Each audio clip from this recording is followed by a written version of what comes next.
नमस्कार दोस्तों, आज की सुंदर और रोचक कहानी का विषय है ईश्वर ही देता है।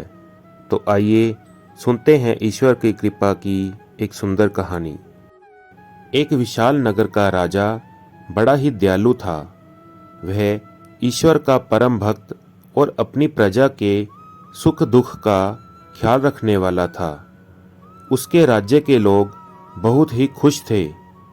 वह राजा अक्सर त्योहारों के मौके पर और विशेष अवसरों पर मंदिर में भगवान के दर्शन करने के लिए अवश्य जाता था।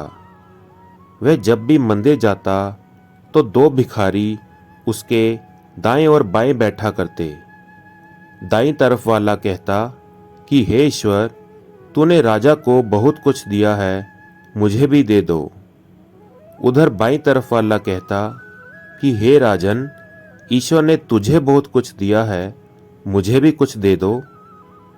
तो दाईं तरफ वाला भिखारी बाईं तरफ वाले से कहता कि ईश्वर से मांग, वह सबकी सुनने वाला है। तो बाईं तरफ वाला उसे जवाब देता कि चुप कर मूर्ख। एक बार राजा ने अपने मंत्री को बुलाया और कहा कि मंदिर में दाईं तरफ जो भिखारी बैठता है वह हमेशा ईश्वर से मांगता है, तो अवश्य ईश्वर उसकी जरूर सुनेगा। लेकिन जो बाईं तरफ बैठता है वह हमेशा मुझसे विनती करता रहता है। तो तुम ऐसा करो कि एक बड़े से बर्तन में खीर भरकर उसमें स्वर्ण मुद्राएं डाल दो और वे उसको दे आओ। मंत्री ने ऐसा ही किया। अब वह भिखारी मजे से खीर खाते खाते दूसरे भिखारी को चिढ़ाता हुआ बोला, बड़ा आया ईश्वर देगा। ये देख, राजा से मांगा, मिल गया ना। खाते खाते जब इसका पेट भर गया तो उसने बची हुई खीर का बर्तन दूसरे भिखारी को दे दिया और कहा, ले पकड़, तू भी खा ले, मूर्ख कहीं का। अगले दिन जब राजा आया तो देखा कि बाईं तरफ वाला भिखारी तो आज भी वैसे ही बैठा है, लेकिन दाईं तरफ वाला गायब है। राजा ने चौंक कर उससे पूछा, क्या तुझे खीर से भरा बर्तन नहीं मिला?